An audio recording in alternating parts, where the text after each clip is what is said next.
My name is Keiko Honda.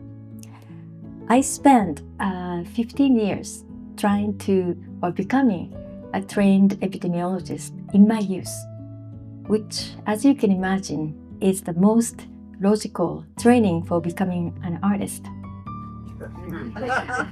I'm glad that my years of research are being finally put to good use. But that wasn't a joke, honestly. Now, with this book, Hidden Flowers, which you might call it a memoir, it's more accurately a zuistu, something little different, something more personal, more profound. Zuistu is a literary genre that originated in Japan over 1,000 years ago. It's a fragmented, spontaneous blend of thoughts, observations, and reflection written during what was for me a very unsettling time, my first year of empty nesting. And it captures a blend of reflection in action, which is immediate thoughts, often unpolished, and reflection on action, which is learning from the event, as well as reflection for action, which is preparing for the future, all at once. You might be wondering about the title, Hidden Flowers. The truth is the title was inspired by the 14th century Japanese Noh master, Zeami Motokiyo, and his aesthetic principles, which is, if it is hidden, it is the flower. Let me say that again. If it is hidden, it is the flower, meaning concealing is the flower. Mysterious, isn't it? Zeami believes that performance is most captivating if or when it doesn't reveal everything at once. He used the term hana, which is flower, to describe a moment of a breathtaking artistic skill that is creating genuine connection or authentic spark of connection between the performer and audience. But he argues that for performers to hold audience interest and attention over time, they must conceal some of that beauty. Holding something back and revealing it at the optimal timing, performer can create a profound sense of mystery and anticipation. And this aesthetic principle is deeply appealing to me as a writer. I try to focus on presenting a raw, honest moment with artful restraint, trusting readers' imagination to fill in the rest. I chose to hold back some details for some places, allowing for a space of elegance. And this philosophy or principle has become a core guide, not just for my writing, but also for my life as a middle-aged empty nester. Rather than feel like a void or nothing more to feel excited about, the quiet of my empty nest has become a space for me to grow hidden flowers within myself that I didn't know were there. Gradually, I embraced this profound value of quiet internal cultivation. And I suspect many of you, or all of you here, already know the richness of stillness. So that's why this title, Book Hidden Flowers. So for this book, what to include or to leave out was both challenging and also deeply intuitive. Since this structure is non-linear, so each pieces needed it to hold of its own and yet contribute to a larger mosaic. So I had to ask myself, is this story or this observation or this memory revealing or illuminating one of hidden flowers? Does this piece echo something universal, some things that others might relate to beyond my personal experiences.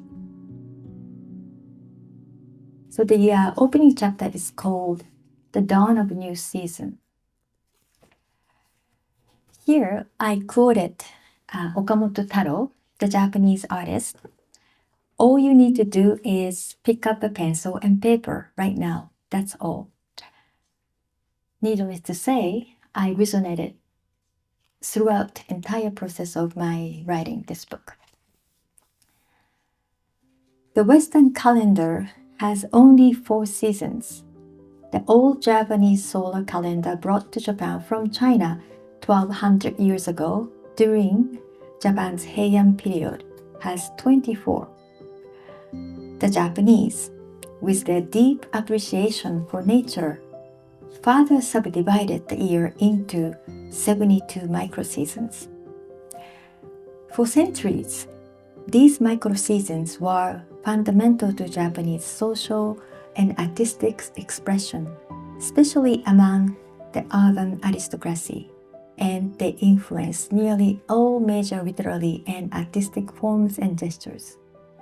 Boshu, early June, the ninth of these 24 seasons, is critical period for farmers, a time when they prepare their fields and sow the seeds they will yield a bountiful harvest. Cumulus cloud below in the sky, thunder rumbles, and the air crackles with summer's energy. The lush green leaves rustle in the wind, stirring the soul. Watching my daughter, vibrant with youthful energy, poised to leave the nest, I see a parallel. She too is following a natural cycle, a time of sowing seeds for her own future. My role as a mother shifts and changes, but like the season, it continues. Whirlwind of joy, sorrow, and hope swirl within me. It's time to give voice to these emotions, to plant new seeds of thought in my own heart. What will bloom from these seeds? So that was the opening chapter introduction. And this hint at one of book's purpose, suggesting just as the nature's grand seasons are made of small, delicate changes, so is life. It meant to prepare the readers to look for a tiny shift in my new reality that I easily miss but are rich with significance.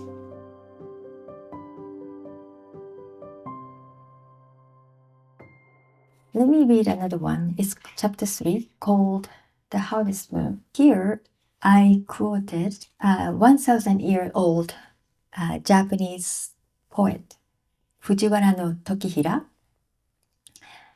Ominaishi, which is a kind of flower, swaying in the autumn breeze. To whom does it direct its solitary heart? In the heart of autumn, the harvest moon shines its brightest. It illuminates the night sky like a spotlight casting its gentle purple glow upon us.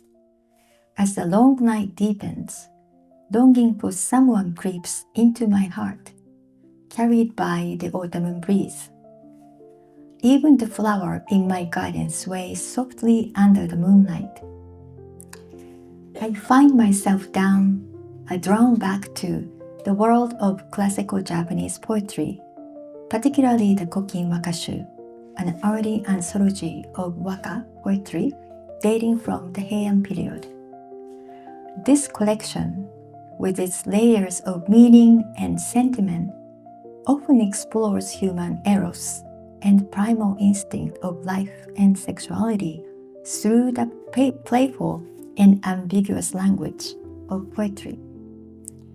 One example is a poem by Fujiwara no Tokihira, in which a woman with multiple suitors is compared to a swaying damsel plant.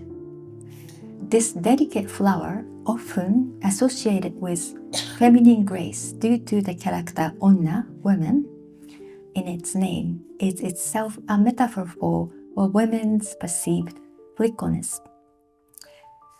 Written from a man's perspective, the poem leaves the reader wondering his true intentions. Is he genuinely curious about which man has captured her affections? Or does this image of swaying damsel plant reflect his weariness with her apparent indecisiveness? The question lingers, should she choose him? Or perhaps not choose anyone at all? I, for one, find the damsel plant, called ominaishi in Japanese, a most enchanting flower. It blooms with gentle yet dignified grace, as if to honor the beauty and independence of a woman. So this chapter delves into a short, spontaneous romance that began right after my daughter's departure. And writing this chapter was a kind of experiment or an exercise in radical honesty and vulnerability, forcing myself to ask, what do I truly want now? Anyway, so hopefully this chapter will offer a similar space for self-reflection, or at the very least, a moment of amusement. So ultimately, I think this book comes from a profound moment of change in my life, like a previous book, which documented a major transformation from being academic to an artist, from being able-bodied to a wheelchair user. This book explores another transformation, moving from being a mother to an empty nester, which I felt like being fired or unexpected early retirement, to say the least. And feeling quite disoriented, I found myself caught between identities, and then I really needed to reflect a lot and spend a lot of time alone. So yeah, this book has really come out of my meditation. Yeah, but I'm really hoping for this book to give reader a permission to see their own lives as beautiful, fragmented, ongoing, full of potential, like something exciting waiting to unfold. I didn't write this book just to share my experiences. I wrote this as an invitation, a kind of reminder that even in the stillness, life continues to bloom. So for me, watercolor or painting is this exercise or the practice of internal cultivation. And even though it does look like illustration, but it's not. This is more like another sort of layers of story that are hard to put into words.